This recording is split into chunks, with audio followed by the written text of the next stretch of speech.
सहना भवतु सहनौ भुनक्तु सह वीर्यं करवावहै तेजस्विनावधीतमस्तु मा विद्विषावहैः। ॐ शान्ति शान्ति शान्तिः। हरिः ॐ श्री गुरुभ्यो नमः। हरिः ॐ।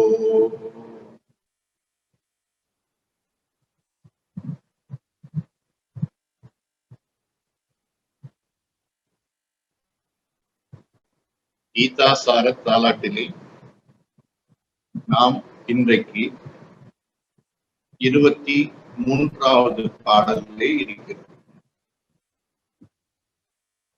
இந்த 23வது பாடல் பாதி நேற்று பார்த்தோம், இன்றைக்கு மீதியை பார்க்க இருக்கிறோம். பூதமைந்தோடு 5 உயிர்கள், புலன்கள் 10, மனம் முதல் 4, ஈது இரு மெய், இதின் மனதுக்கு இன்ப துன்பம் என்றவரோ என்பது அந்த பாடல். இப்ப இந்த இடத்திலே ஆசிரியர் ஒரு கருத்தை தெளிவுபடுத்துகிறார் அர்ஜுனனுக்கு. உடல் என்று நான் சொன்னது எல்லாம் 2 உடல்களை சேர்ந்தால் போல பேசினேன், அது உனக்கு புரிந்ததா இல்லையா என்று தெரியவில்லை என்பது போல அவர் இங்கே விளக்குகிறார். அப்ப இந்த உடல்ல சாஸ்திர ரீதியாக உடல் என்பது எப்படி பிரிக்கப்படுகிறது அப்படின்னு பார்த்தோம் என்றால் 2 விதமான உடலை இந்த ஸ்லோகம் சொல்கிறது. அதற்கு பெயர் பின்னால பார்ப்போம். அதுல என்னென்ன பொருள்கள் இருக்கு அப்படின்னு பார்த்தோம்னாக்க, பூதம் 5 பூதங்கள், நிலம், நீர், தீ, காற்று, வெளி என்கின்ற 5 பூதங்களுடைய சேர்க்கை இந்த உடலானது. அதற்கு பிறகு உயிர்கள் 5, பிராணன், அபானன், வியானன், உதானன், சமானன் என்று சொல்லக்கூடிய 5 வாயுக்கள். இதெல்லாம் என்னென்ன காரியங்கள் செய்கிறது, என் பிராணனுடைய வேலை என்ன என்பதெல்லாம் நேற்று நாம் பார்த்தோம். புலன்கள் 10. இந்த புலன்கள் என்று வரிசை இது 2 தலைப்பாக பிரிகிறது. ஒன்று ஞானேந்திரியம், மற்றது கர்மேந்திரியம். ஞானத்தை அறிவது ஞானேந்திரியம், கர்மத்தை செய்வது கர்மேந்திரியங்கள். ஞானேந்திரியங்கள் 5, கர்மேந்திரியங்கள் 5.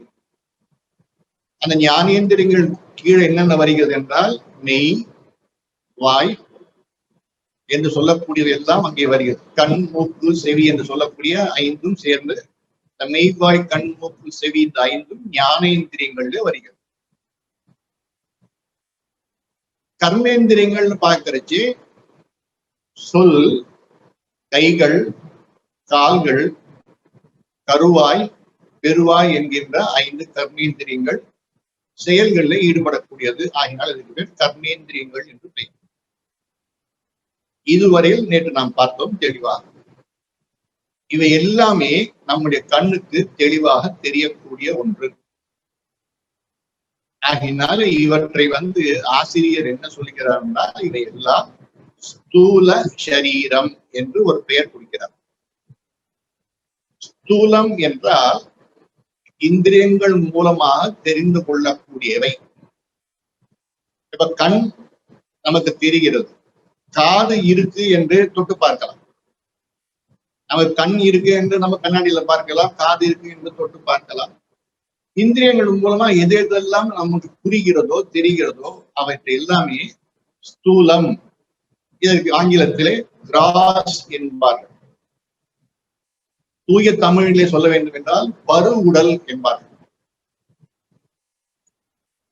இந்த உறுப்புகள் எல்லாம் சேர்ந்து கிராஸ் பாடி என்று ஆங்கிலத்திலே சொல்லுவார்.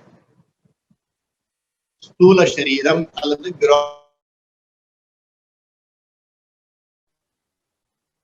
இப்ப எனக்கு அடுத்து வரக்கூடிய மனம் முதல் 4, அடுத்ததான் வரக்கூடிய 4 பொருள்கள், 4 பதார்த்தங்கள் என்னென்ன என்றால் மனம், புத்தி, சித்தம், அகங்காரம் என்று சொல்லக்கூடிய 4. இந்த நாலுமே கண்ணுக்கு தெரிவது கிடையாது, காதுக்கு கேட்பது கிடையாது, மூக்கினாலே நுகர்ந்து பார்க்க முடியாது, நாக்கினாலே சுவைத்து பார்க்க முடியாது, தோலினாலே தொட்டு பார்க்க முடியாது. ஆனால் இவை எல்லாம் இருக்கு என்பது நமக்கு நன்றாக தெரியும்.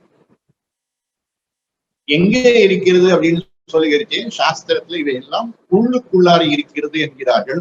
அதனால உள் அப்படிங்கிற வார்த்தைக்கு அந்தஹா என்று சமஸ்கிருதத்திலே சொல்லுகிறார். அப்ப அந்த கரணம் என்றால் உள்ளுக்குள்ளார இருக்கக்கூடிய கரணங்கள். இன்னொரு விதமாக சொல்ல வேண்டும் என்றால் இவையெல்லாம் சூக்ஷ்மமானவை ஆகினாலே இந்திரியங்களுக்கு தெரிவதில்லை. அவ சூக்ஷ்மமானவை கண்ணுக்கு தெரியாத காரணத்தினாலே இவற்றை நுண் உடல் என்று தமிழிலே சொல்வார். போனது பருவுடல், இது நுண்ணுடல் என்பார். நுண்மையானது என்றால் கண்ணுக்கு தெரியாதது. ஒரு பாக்டீரியா, ஒரு அமீபியா என்பதையெல்லாம் நுண்ணுயிர்கள் என்பார். இப்ப இருக்கக்கூடிய அந்த வைரஸ் இருக்கு இல்லையா, அதுவுமே நுண்ணுயிர்ல வரக்கூடியது. கண்ணுக்கு தெரியாது ஆகினால கவனமா இருங்கள் என்று சொல்லுகிறார். அந்த மாதிரி இவை கண்ணுக்கு தெரியாத ஒரு கருவியாக இருப்பதனாலே, உடலாக இருப்பதனாலே இதை நுண்ணுடல் என்று சொல்லுவது வழக்கம். இதுல நாலு பொருள்கள் பார்த்தோம். இந்த 4 பதார்த்தங்கள்னு பார்க்கச்சு மனம், புத்தி, சித்தம், அகங்காரம் என்று 4 சொல்லப்பட்டது. இப்ப மனம் என்பது என்ன, புத்தி என்பது என்ன, இது ரெண்டுத்துக்கும் என்ன வித்தியாசம்? இதை நாம் சரியாக புரிந்து கொள்ள வேண்டும். மனம் என்பது சஞ்சலப்பட்டு கொண்டே இருக்கக்கூடியது. ஒரு ஊஞ்சல்ல உட்கார்ந்து கொண்டு எப்படி ஆடினால் அந்த ஆட்டம் முன்னும் பின்னும் போய் வந்து கொண்டே இருக்குமோ, அந்த மாதிரி மனம் ஆனது ஒரு முடிவெடுக்க முடியாமல் இருக்கிறது. முன்னாலேயும் பின்னாலேயும் ஆடிக்கொண்டே அசைந்து கொண்டே இருக்கிறது. எப்போ பார்த்தாலும் சந்தேகம் வீழ்ந்து கொண்டே இருக்கிறது. ஒரு முடிவெடுக்க முடியாத ஒரு தன்மை எப்பொழுது ஒரு மனிதனுக்கு இருக்கிறதோ அவன் மனதளவிலே இருக்கிறான் என்று அர்த்தம். இதே மனமானது நிச்சயம் பண்ணின பிறகு நான் இப்படித்தான் இருக்க போகிறேன் என்று முடிவெடுத்தவுடன் அந்த மனதிற்கே இன்னொரு பெயர் கொடுக்கப்படுகிறது. அதுக்கு பேர் தான் புத்தி என்பது. அப்ப மனம் என்பது சந்தேகப்பட்டு கொண்டே இருக்கக்கூடிய நேரத்திலே அதற்கான ஒரு பெயர். நிச்சயம் பண்ணி இதுதான் செய்ய போகிறேன் என்று வருகிற நேரத்திலே அதற்கு பேர் புத்தி என்று பெயர். அவ சஞ்சலப்படுகிற நேரத்திலே அது மனம். நிச்சயம் பண்ணி இதுதான் செய்ய போகிறேன் அப்படின்னு, இதுதான் என்னுடைய கருத்து, இதுதான் என்னுடைய ஸ்டாண்ட் அப்படின்னு எடுக்கிறச்சே அது பேர் புத்தி என்று பெயர். சித்தம் என்பது என்னவென்றால் நம்முடைய மனதிற்குள்ளார ஏற்பட்ட பதிவுகள், நம்முடைய வாழ்க்கையிலே ஏற்பட்ட அனுபவங்கள் எல்லாமே சேர்த்து வைக்கப்பட்டிருக்கக்கூடிய ஒரு இடம். குழந்தை பருவத்திலிருந்து ஆரம்பித்து இதுவரையில் நம்முடைய வாழ்க்கையில் நடந்த அனுபவங்கள் எல்லாம் சேகரிக்கப்பட்ட அந்த ஒரு பெட்டி, சேகரிக்கப்பட்ட ஒரு பெட்டி. அதனால்தான் சிறிய வயதிலே சின்ன குழந்தை இருக்கிறச்சே நாம் நெருப்பை தொட்டு பார்த்திருப்போம். அப்பொழுது கிடைத்த ஞானம் நெருப்பு தொட்டால் சுடும் என்கின்ற அந்த ஞானம் இன்றைக்கும் நமக்கு நெருப்பு வருகிற நேரத்தில் நினைவுக்கு வருகிறது. அப்ப அந்த ஞானம் இப்பொழுது கிடைத்தது கிடையாது, சிறிய வயதில கிடைத்தது. அந்த மாதிரி சிறு வயதில கிடைத்த பல ஞானங்கள் பெரியவர்களான பிறகும் நினைவுக்கு வருகிற நேரத்திலே அது சித்தத்திலே இருக்கிறது என்று அர்த்தம். மெமரி என்று சொல்லுவார். அந்த மெமரியில் இருக்கக்கூடியது பேர் எல்லாம் சித்தம் பேர். இப்ப இந்த சித்தத்துல இருக்கக்கூடியது ஏதோ இந்த பிறவியிலே வந்த இன்ப துன்பங்கள் அல்லது பதிவுகள் மட்டும் இருக்கு அப்படின்னு நினைக்க கூடாது. இந்த சித்தத்திலே நாம் நம்முடைய ஜீவ யாத்திரையை ஆரம்பித்ததிலிருந்து இன்று வரையில் என்னென்ன பதிவுகள், அனுபவங்களை அனுபவித்திருக்கிறோமோ அவை எல்லாம் சேர்ந்து இருக்கிறது. அவற்றுடைய மொத்த தொகுப்பு அது. சித்தம் என்பது அதனுடைய மொத்த தொகுப்பு, அனுபவங்களுடைய தொகுப்பின் இருப்பிடம். நாலாவது அகங்காரம் என்கிறார். அகங்காரம் என்றால் யார் இந்த காரியத்தை செய்தார்கள் அப்படின்னு சொல்றச்சு நாம் பொதுவாக உபயோகப்படுத்துகின்ற வார்த்தை. நான் தான் இந்த காரியத்தை செய்கிறேன், அகம் கர்த்தா, நான் தான் செய்தேன், நான் தான் செய்தேன், நான் தான் செய்தேன் என்று சொல்லுகிறோமே. எந்த காரியமா இருந்தாலும் சரி, அந்த காரியத்திலே நான் தான் செய்தேன் என்கின்ற எண்ணம் வருவதற்கு பெயர் அகங்காரம் என்று பெயர். இது ஒன்றும் தவறு கிடையாது. அகங்காரம் என்பது எனக்கு சரி தப்புன்னு சொல்ல முடியாது, தவறு தேவையில்லைன்னு சொல்ல முடியாது, தேவை என்றும் சொல்ல முடியாது. உபயோகத்தை பொறுத்துதான் அது சரியானதா தப்பானதா என்று தீர்மானிக்க முடியும். எல்லாமே சாஸ்திரத்தினருக்கு வரக்கூடிய எல்லாமே உண்மையிலேயே பார்த்தோம் என்றால் விதிமுறை நிஷேதங்கள் எல்லாம் நல்லதா கெட்டதா என்பதை பொறுத்துதான் அது சொல்லப்படுகிறது தவிர அதை எப்படி கையாள வேண்டும் என்பது நம்மிடத்தில் இருக்கக்கூடிய உரிமை. அதனால எதுவுமே தவறு என்று யாரும் சொல்லவில்லை. அகங்காரமே இருக்கக்கூடாது என்று சொல்லுகிறார்களே, அகங்காரமே இருக்கக்கூடாது என்று சொல்லுகிறார் என்றால் எந்த அகங்காரம் இருக்கக்கூடாது, ஏன் இருக்கக்கூடாது என்கின்ற காரணமும் நாம் தெரிந்து கொள்ள வேண்டியது அவசியம். இப்போ ஒரு காரியத்தை செய்திருக்கிறோம், சமையல் செய்திருக்கிறோம் என்று வைத்துக் கொள்ளுமே. யார் சமையல் செய்தார்கள் அப்படின்னு சொன்னாக்க நான் சமையல் பண்ணேன்னு சொல்லாமல் தானாகவே நடந்துன்னு சொல்ல முடியுமா? அப்ப அந்த இடத்துல நாம தான் பொறுப்பு எடுக்கணும். நான் தான் செய்தேன், அதுல நல்லது இருந்தால் அதுவும் எனக்கு தான் சேரும், அது நன்றாக இல்லை என்றால் அதையும் நான் ஏற்றுக்கொள்ள தயார். அதனால யாரோ செய்தார்கள் அப்படின்னு சொல்ல முடியாது. அதனால அகங்காரம் என்பது நம்முடைய விவகாரத்திற்கு தினசரி வாழ்க்கைக்கு தேவைப்படுகின்ற ஒன்று. இந்த 4 பதார்த்தங்கள் மனம், புத்தி, சித்தம், அகங்காரம், இந்த நாலும் சேர்ந்து அந்தக்கரணம் என்று சொல்லப்படுகிறது. இப்ப இதுல நாம் இன்னும் கொஞ்சம் ஆழமா போய் கவனிப்போம். ஸ்தூல சரீரம் அப்படின்னு பார்க்கறச்சு பஞ்சபூதங்களான உடல், ஞானேந்திரியம், கர்மேந்திரியம், இவற்றுடைய எக்ஸ்டர்னல் ஸ்ட்ரக்சர், இவை எல்லாம் சேர்ந்தது ஸ்தூல சரீரம், இந்த உடல் என்று பார்க்கிறோம். சூக்ஷ்ம சரீரம் அப்படின்னு சொல்லக்கூடிய நேரத்திலே எதையெல்லாம் அதுல கொண்டு வருகிறார்கள் என்றால் ஞானேந்திரியங்கள் 5, கர்மேந்திரியங்கள் 5, பிராணங்கள் 5, அந்தக்கரணம் 4, மொத்தமா கூட்டினோம் என்றால் 19 பதார்த்தங்கள் வந்து சேருகிறது. இந்த 19ம் சூக்ஷ்ம சரீரம், இந்த 19 உறுப்புகளை கொண்டது சூக்ஷ்ம சரீரம் என்று கூறப்படுகிறது. இந்த இடத்துல தெளிவாக ஒரே ஒரு கருத்து நாம் புரிந்து கொள்ள வேண்டும்.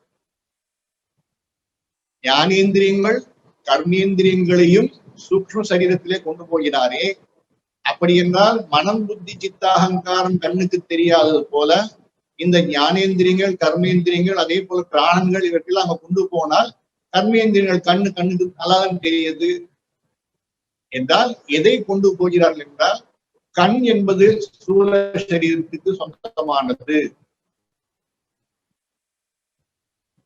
கண்ணில் இருக்கக்கூடிய பார்க்கும் திறன் சூக்ஷ்ம சரீரத்துக்கு சொந்தமானது. காது என்பது ஸ்தூல சரீரத்துக்கு சொந்தமானது. கேட்கும் திறன் என்பது சூக்ஷ்ம சரீரத்துக்கு சொந்தமானது. மூக்கு என்பது ஸ்தூலத்திற்கு சொந்தமானது. ஆனால் நுகரக்கூடிய தன்மை என்பது சூக்ஷ்மத்திற்கு சொந்தமானது. நாக்கு என்பது ஸ்தூல சரீரத்துக்கு சொந்தமானது. அப்படி ருசி பார்க்கக்கூடிய தன்மை என்பது சூக்ஷ்ம சரீரத்துக்கு சொந்தமானது. இதெல்லாம் புரிந்து கொள்ள வேண்டும். இந்த ஒரு வித்தியாசத்தை புரிந்து கொள்ளலாம். அதே போல கைகள் இருக்கிறது, இது ஸ்தூல சரீரத்துக்கு சொந்தமானது. ஆனால் கைகளில் இருக்கக்கூடிய சக்தி, ஒரு காரியத்தை செய்யக்கூடிய சக்திகள், அதை கையில கீழே இருக்கக்கூடிய பொருள்களை மேலே தூக்குவது, கீழே வைப்பது, இவையெல்லாம் சூக்ஷ்ம சரீரத்துக்கு சொந்தமானது. கால்களில் இருக்கக்கூடிய நடக்கக்கூடிய சக்தி சூக்ஷ்மத்திற்கு சொந்தமானது. அதே போல வாக்கில் இருக்கக்கூடிய பேசும் திறன் சூக்ஷ்ம சரீரத்துக்கு சொந்தமானது. நாக்கு ஸ்தூல சரீரம். பேசக்கூடிய திறமை, ருசி பார்க்கக்கூடிய திறமை சூக்ஷ்ம சரீரத்துக்கு சொந்தமானது. அதே போல்தான் பிராணங்கள். பிராணங்கள் பார்க்கிறோம் என்றால் நமக்கு ஓரளவுக்கு உணரலாம், பிராணனை உணரலாம். இருந்தாலும் உள்ளுக்குள்ள நடக்கக்கூடிய எல்லா மாற்றங்களும் அந்த வேலைகள் செய்கின்ற சக்தி இருப்பதனால்தான் பஞ்ச பிராணங்கள் முக்கியம் என்று சொல்லுகிறோம். அந்த பஞ்ச பிராணங்களுடைய சக்தி, ஆக்டிவிட்டி எல்லாம் சூக்ஷ்ம சரீரத்துக்கு சொந்தமானது. ஆகினால வெளியில் இருக்கக்கூடிய ஒரு கட்டடம் மாதிரி இருக்கக்கூடியது ஸ்தூல சரீரம். உள்ளுக்குள்ளான இருந்து வேலை செய்யக்கூடிய மனிதன், வெளி உலகத்தோடு வேலை செய்யக்கூடிய மனிதன் சூக்ஷ்ம சரீரம். ஒரு பேங்குக்கு போறோம் என்றால், பணம் எடுக்கிறதுக்கு பேங்குக்கு போறோம் என்றால் என்ன சொல்லுவார்கள்? கேஷியர் இடத்திலே போங்கள் அப்படிம்பாரு. அந்த காலத்துல, இன்னைக்கு இல்ல. இன்னைக்கு ஏடிஎம்க்கு போங்கன்னு சொல்லுவாங்க. அப்ப கேஷியர் இடத்துல போனோம் என்றால் அந்த கேஷியர் என்று ஒரு கவுண்டர் போட்டிருப்பார்கள், அந்த இடத்துக்கு நாம் போகணும்னு அர்த்தம். அங்கே போனால் அந்த கேஷியர் கவுண்டர் என்பது வெளியில் இருக்கக்கூடிய ஒரு பொருள். அது எந்த விதமான வேலையும் செய்வது கிடையாது. ஆனால் அதற்கு பின்னால் இருக்கக்கூடிய மனிதன் பணத்தை வாங்கவோ பணத்தை கொடுக்கவோ செய்கிறார், டிரான்சாக்சன் பண்ணுகிறார். அதை போல நம்முடைய இந்திரியங்கள், மெய்வாய், கண், மூக்கு, செவியின் மூலமாக வெளி உலகத்தோடு நாம் டிரான்சாக்ட் பண்ணுகின்ற நேரத்திலே சூக்ஷ்ம சரீரம் என்பது செயல் புரிகிறது ஸ்தூலத்தின் மூலமாக. என்றால் இறப்பு வருகின்ற நேரத்தில் என்ன ஆகிறது என்றால், இந்த உடலை விட்டு இந்த சூக்ஷ்ம சரீரம் வெளியே கிளம்புகிறது.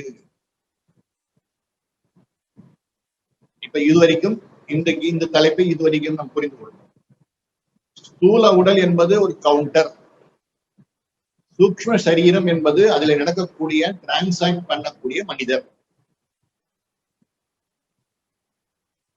இப்போ அர்ஜுனுடைய கேள்வி என்னவென்றால், இந்த இன்ப துன்பம் எங்கே பொருந்தும், யாருக்கு சொந்தம் அப்படின்னு கேள்வி. அப்ப இங்க அடுத்த ஸ்லோகத்தை, இதே ஸ்லோகத்துல அடுத்த வரியில சொல்கிறார், ஈது இருமை. மெய் என்றால் உடல். ஈது, நான் சொன்னேனே முதல்ல சொன்ன 24 தத்துவங்கள்ல இவையெல்லாம் 2 விதமான உடல்கள் என்று சொல்லப்படுகிறது. ஸ்தூல உடல், சூக்ஷ்ம உடல். இதில் இந்த 24லே இன்ப துன்பம் யாருக்கு சொந்தம் என்று கேட்டாயே, இந்த இன்ப துன்பம் என்பது மனதிற்கு மட்டும்தான் சொந்தமானது. அவன் மனம்தான் இன்ப துன்பத்தை அனுபவிக்கக்கூடிய ஒரு கருவி, ஒரு பொது உறுப்பு. அப்ப எனக்கு மனசு சரியில்லை அப்படின்னு சொன்னால் இன்பத்தை அனுபவிக்கக்கூடியதும் மனம்தான், துன்பத்தை அனுபவிக்கக்கூடியதும் மனம்தான். செயல்களை செய்யக்கூடிய நேரத்தில் நான் செய்கிறேன் என்றக்கூடியது மனிதனுடைய இன்னொரு கவுண்டர் பார்ட்னர் இருக்கக்கூடிய அகங்காரம். ஆகினால இந்த அந்த கரணங்கள் என்று சொல்லக்கூடிய சூக்ஷ்ம சரீரமானதுதான் செயல்களை செய்கிறது. செயல்களுக்கான பலன்கள் என்று சொல்லக்கூடிய இன்ப துன்பத்தையும் அனுபவிக்கிறது. அவனுடைய கேள்வி என்னங்க, உடல் என்பது ஜடம், அதனால உடலுக்கு எப்படி செயல் பொருந்தும் என்று கேள்வி. இப்ப எங்க என்ன சொல்லுகிறார் என்றால், சூக்ஷ்ம சரீரம் என்பது இந்த ஜட உடல்ல இருக்கிறது. அந்த சூக்ஷ்ம சரீரம் தான் செயலையும் செய்கிறது உடலின் மூலமாக. கேஷியர் கவுண்டர் மூலமாக பணம் கொடுக்கிறார், கவுண்டரே பணம் கொடுப்பதில்லை. கண் மூலமாக மனது வெளியிலே போய் பொருள்களை பார்க்கிறது. காதின் மூலமாக மனது வெளியிலிருந்து ஒலிகளை கேட்கிறது. அவ எது கேட்கிறது, எது பார்க்கிறது என்று பார்த்தோம் என்றால், மனம்தான் பார்க்கிறது, மனம்தான் கேட்கிறது. மனமானது தூங்குகின்ற நேரத்தில், நல்ல ஆழ்ந்த உறக்கத்தில் இருக்கின்ற நேரத்தில் பார்த்தோம் என்றால் மனம் வேலை செய்வது கிடையாது. ஆகினாலே யார் எந்த விதமான சப்தம் வீட்டுல செய்தாலும் நம்ம காதுக்கு அது கேட்பது கிடையாது. ஏன்னா மைண்ட் இஸ் அட் ரெஸ்ட். மனம் என்பது ஓய்வெடுக்கின்ற நேரத்திலே எந்த விதமான வெளியில் இருக்கக்கூடிய எந்த விதமான பொருள்களையும் அதால் அறிய முடியாது. காது திறந்தேதான் இருக்கு, ஆனா காதிலே ஒலி வருவதில்லை, ஒலி விழுவதில்லை. ஒலி விழுந்தாலும் கூட அதை ரெக்கக்னைஸ் பண்றதுக்கு உள்ளுக்குள்ளார மனம் இல்லை, அது தூங்கிக் கொண்டிருக்கிறது. இங்கு இது இருமை, இதின் மனதுக்கு இன்ப துன்பம் என்றவரோ. இன்ப துன்பங்கள் ரெண்டும் இந்த மனம் சம்பந்தமானது. இதை நீ நன்றாக புரிந்து கொள்ள வேண்டும். அர்ஜுனன் கேட்கிறான், சுவாமி எனக்கு இப்ப திடீர்னு இன்னொரு சந்தேகம். என்ன சந்தேகம்? 24வது பாடல்ல சொல்லுகிறார், இந்த இருவகை தனுவிற்கு ஏதேது என வினவர், முந்திய காரணம் அதனால் 3 தனு என்றவரோ தாலேலோ. இந்த இருவகை தனுவிற்கு ஹேத்து ஏது? ஹேத்து என்றால் காரணம். இந்த 2 சரீரங்கள் சொன்னீர்களே, இந்த 2 சரீரங்கள் இந்த மாதிரி வருவதற்கு காரணம் என்ன? இங்க இருந்தாலும் வந்திருக்கணும் இல்லையா? இவை 2ம் விளைவுகள் அப்படின்னு எடுத்துக்கொண்டோம் என்றால், இவை 2த்தையும் நம்மளால பார்க்க முடியுது, கேட்க முடிகிறது. அப்படி இருக்கிற இதற்கு காரணம் என்ன? சோர்ஸ் என்ன? எங்கிருந்து இவை 2ம் தோன்றுகிறது? இதனுடைய காரணம் என்ன? அப்ப அவர் சொல்லுகிறார், முந்தைய காரணம் அதனால் 3 தனு என்றவரோ. முந்தைய காரணம் என்றால் ஏற்கனவே முன்னாடி சொன்ன அஞ்ஞானம் என்று ஒரு வார்த்தை பேசப்பட்டதே, அந்த அறியாமைதான் இவை 2த்திற்கும் அப்பா, காரணகர்த்தா. அஞ்ஞானம் எங்கே சொல்லப்பட்டது? முன்னாலே வருகின்ற ஒரு ஸ்லோகத்துல பார்த்தோம் என்றால், அஞ்ஞானம் என்பது ஒன்று வந்தது, ஒரு வார்த்தை வந்தது. அப்படி இல்லை என்றால், அந்த வார்த்தை இப்ப நம்மால் தேடி பார்க்க முடியவில்லை என்றால், இவை 2ற்கும் காரணமானது எதுவோ அதற்கு பெயர் காரண சரீரம் என்று பெயர். அந்த காரண சரீரத்திலிருந்து தோன்றியதுதான் ஸ்தூல சரீரம், சூக்ஷ்ம சரீரம் என்பது. ஆக மொத்தமாக நம்முடைய வேதாந்த சாஸ்திரத்தை பொறுத்தவரையில் ஒவ்வொரு மனிதனுக்கும் அல்லது ஒவ்வொரு மனிதனிடத்திலும் 3 வகையான உடல்கள் உள்ளன. முதலாவது ஸ்தூல உடல், 2வது சூக்ஷ்ம உடல், 3வது காரண உடல் அல்லது காரண சரீரம். அப்ப ஸ்தூலம், சூக்ஷ்மம், காரணம் என்று 3 வகையான சரீரங்கள் இருக்கின்றன. இதை நாம் தெளிவாக புரிந்து கொள்வது அவசியம். இதிலே இன்ப துன்பத்தை அனுபவிப்பது என்பது ஸ்தூல சரீரம் கிடையாது. ஏன்னா ஸ்தூல சரீரம் என்பது கட்டடம் மாதிரி. அந்த கட்டடத்துக்குள்ளார பலகாரமும் இருக்கலாம், வள்ளலும் இருக்கலாம். அப்ப வள்ளல் இருக்கிறார் அப்படின்னாக்க வருகின்ற போகின்ற என்ன கேட்பார், அந்த கொடையாளி இருக்கிறாரே, வள்ளல் இருக்கிறாரே, அந்த வீடு எது அப்படின்னு கேட்டால் அந்த குறிப்பிட்ட வீட்டை காட்டி இந்த இடத்துல இருக்கிற வள்ளல் நீங்கள் போய் காசு வாங்கி கொள்ளலாம் என்று சொல்லுகிறார். அதே இன்னொருத்தர் அந்த இன்னொரு வீட்டுல ஒரு கொலையாளி இருக்கிறான்னு வைத்துக் கொள்ளும். கொடையாளி வேற, கொலை ஆளி வேற. கொலை பண்ணக்கூடிய கொலகாரம் அல்லது ரவுடி இருக்கிறான்னு வைத்துக் கொள்ளுமே, அந்த ரவுடி எங்க இருக்கிறான்னு கேட்கிறச்சு அடுத்த வீட்டை காட்டுகிறார், அவன் ரவுடி இருக்கக்கூடிய வீடு. உண்மையிலேயே ரவுடி இருக்கக்கூடிய வீடு அல்லது கொடையால் இருக்கக்கூடிய வீடு, இது 2மே என்றால் வீட்டை பொறுத்தது கிடையாது. வீட்டுக்குள்ளார் இருக்கக்கூடிய மக்களுடைய மனோபாவத்தை பொறுத்தது. நாளைக்கு இந்த 2 பேரும் இறந்து விட்டு நல்ல மக்கள் குடிமக்கள் அந்த இடத்துல வந்து சேர்ந்து விட்டார்கள் என்றால் அந்த ஒரு இடம் நல்ல வீடு என்று மாறிவிடும். அப்ப குடியிருப்பவர்களை பொறுத்துத்தான் அந்த வீட்டிற்கு பெருமை வருகிறது. அதே போல நமக்குள்ளாக இருக்கக்கூடிய சூக்ஷ்ம சரீரத்தின் தன்மையை பொறுத்துத்தான் வெளி உடலுக்கு மரியாதை, மதிப்பு, இன்பம், துன்பம், மானம், அப்பமானம் எல்லாம் வந்து சேர்கிறது. அப்ப ஒன்று கட்டடம், இரண்டாவது அந்த கட்டடத்துக்குள்ளால் இருந்து கொண்டு வேலை செய்யக்கூடிய நபர். கட்டடம் என்பது ஸ்தூல சரீரம், உள்ளுக்குள்ள இருந்து வேலை செய்யக்கூடியவர் சூக்ஷ்ம சரீரம். இவை ரெண்டுத்திற்கும் மூல காரணம் என்பது காரண சரீரம் என்று இந்த தலைப்பு முடிகிறது. ஆக வேதாந்த சாஸ்திரத்திலே உடல்கள் 3: ஸ்தூல உடல், சூக்ஷ்ம உடல், காரண உடல்.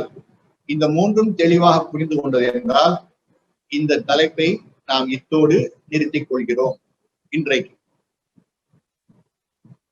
இதற்கு அடுத்து வருகின்ற தலைப்புகள் எல்லாம் பின்னாலே நாம் பார்ப்போம்.